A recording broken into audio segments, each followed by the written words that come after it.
Hey everybody, welcome to the Political Vigilante. My name is Graham Elwood. Thank you everyone that's been watching me from day one and all of the new viewers. I know a lot of you from the Jimmy Dore Show have come over to watch. I appreciate it. I'm just another progressive voice that's going to get you some truth. I talk a lot about green energy and green technology. I'm an owner of an electric vehicle, which I've said before is not the electric cars are going to cure everything, because there's a legitimate issue with electric car, which is the battery. You have this big massive battery. What are we going to do with the batteries? First of all, the resources that are needed to make the batteries, and then what do we do with the batteries when the cars are done? This is a legitimate issue. Well, there's a company out there that is finding uses for old car batteries to power football stadiums. Okay, so there's this company, Eaton, and what they've done is they've taken what they call, I think, second generation car batteries, mainly from the Nissan Leaf. And while that battery isn't powerful enough to drive a 2,000-pound car, it can be used, they're starting to use it in football stadiums. Mainly, we call them soccer stadiums in America, but they call it football in Europe, so it's soccer stadiums in Europe. What they're doing, and I'll get into, there's a stadium in Amsterdam, so they put solar panels on the roof, and then they store the batteries, storing the solar electricity generated, the electricity generated from the solar panels, they're storing them in old car batteries. So it's extending the life of a battery that's already been made. And so electric car sales rose by 74% in 2018. More than 1.25 million electric cars were sold. That's a lot. That's a lot of cars. So what are all those batteries going to do? Well, and stadiums, we know, take crazy amounts of electricity to power during a game. And of course, it's not just the games. They have concerts and all these events and whatever else. So it takes the aging batteries, which it calls second life batteries from, as I said, Nissan Leafs, and the company reuses them with its X storage product, which stores power in the buildings.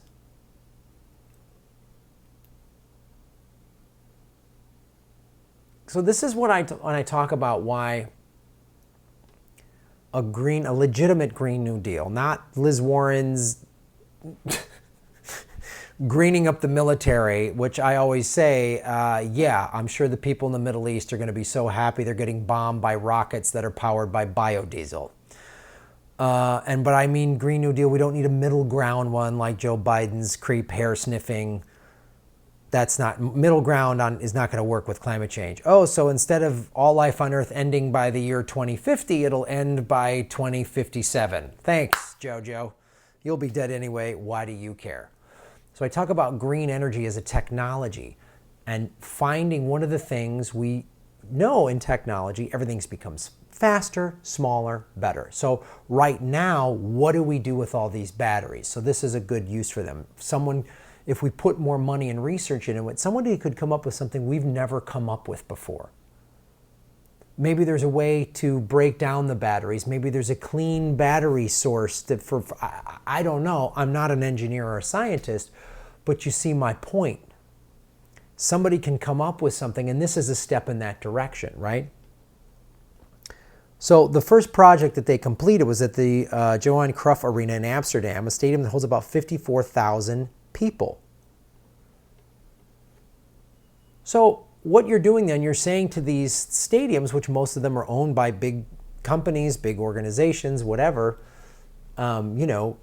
soccer in Europe is bigger than any American football or baseball. It's insane. Like, those of you that live in Europe, I'm sure can attest to this. To you Americans watching who think, oh, soccer's not, it is crazy the amount of money they spend over there and the popularity. Let me tell you something. When European teams play, it's broadcast all over the world. It's like the Euro Cup. It's crazy how big it is. Soccer is the world's game. Everybody in every corner of the planet plays and knows and loves soccer. American football is like Australian rules football. Only one country plays it. So what's happening now, because big sports teams, big professional sports teams, be they, this team in Amsterdam or Manchester United or the Cowboys or the Yankees or whatever, they're always looking ways to cut costs. And if you could put solar panels on the roof of any stadium for any sport or any arena and store that electricity, because that's the issue, right? You only need it that the number of games where you are under the lights, but you could store that every sunny day, store that energy in second generation car batteries. So what's happening? The football stadium community is interested, said the Eaton Vice President Fred McDonald told Reuters. From significant ones, we are talking with about 5 to 6 stadiums in Europe. Well, let's get that going here in the States. There's stadiums all over the world. The system stores power gathered from 4,200 solar collectors on the top of the stadium.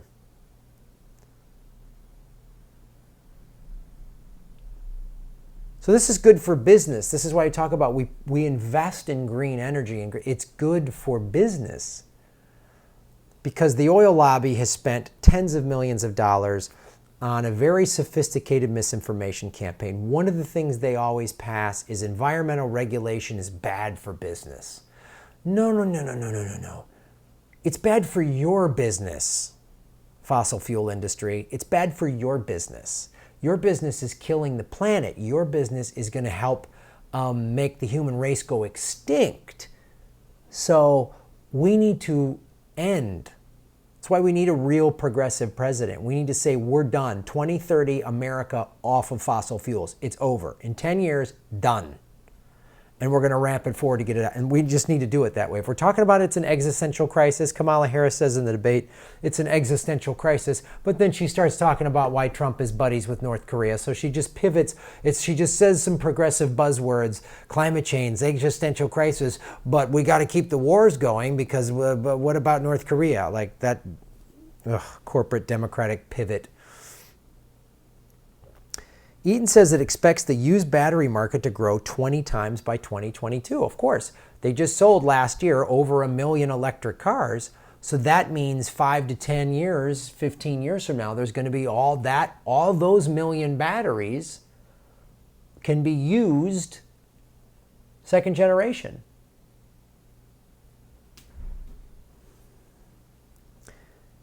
In Europe, Middle East, and Africa, it estimates the possibility market value could reach $2.3 billion by 2025. Great. If green energy is profitable, I'm all for it. If I was a rich person and had money to invest, I wouldn't be investing in green energy. I'd be investing in solar panels. I would be investing in these products. That's, again, part of the Green New Deal. Meghan McCain goes on The View and says it's going to cost every American $600,000 because some oil lobby think tank came up with this ridiculous thing. No, a Green New Deal would put everybody to work. And then if we got every major power involved, we get Russia and China involved, then India, Brazil, these huge countries with massive populations, put the whole planet to work saving it? What would the planet look like? How awesome would this place be? America and planet Earth would be a utopia. It could be a utopia if we want it, but not when we let degenerate corporations and the war machine take over everything. So here's a little solution. I like finding these articles, just showing you here's one little example of how somebody is taking something and turning it into something even better. And there's a profit to be made, and it's helping the environment. I just like showing these. Our second generation car batteries, putting them in football stadiums, does that one act going to reverse climate change? No, but this is what I'm talking about. What if we did that at every stadium across the world? What if the United States government said, we're going to take these subsidies we give to oil and give them to solar panels? Right now, like in a lot of places, putting a solar panel on your home it's too expensive. The prices come way down, but what if we we could put it, that solar system would cost, let's say it would cost 20, 25 grand to put on your home. Now we can do it for $5 grand. For $5 grand, you might do it. For for the cost it is to re-roof your home. You put that on there, $5,000, and all of a sudden it pays for itself in 3-4 years. Okay. We could start implementing solutions right now that would just have a drastic change for the better. So we need bold leadership, everybody. We need political vigilantes like you.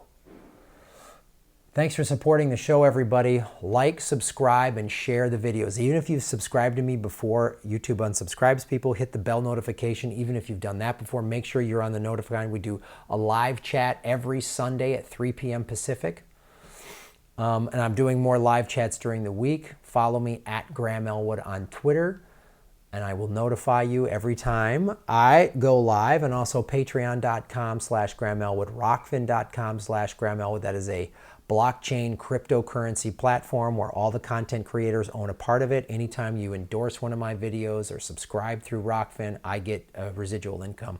So check that out. Progressive Comedy Tour, July 27th, Vegas. Ron Placone and I are coming to Las Vegas. Get your tickets at GrahamElwood.com. Thanks for watching.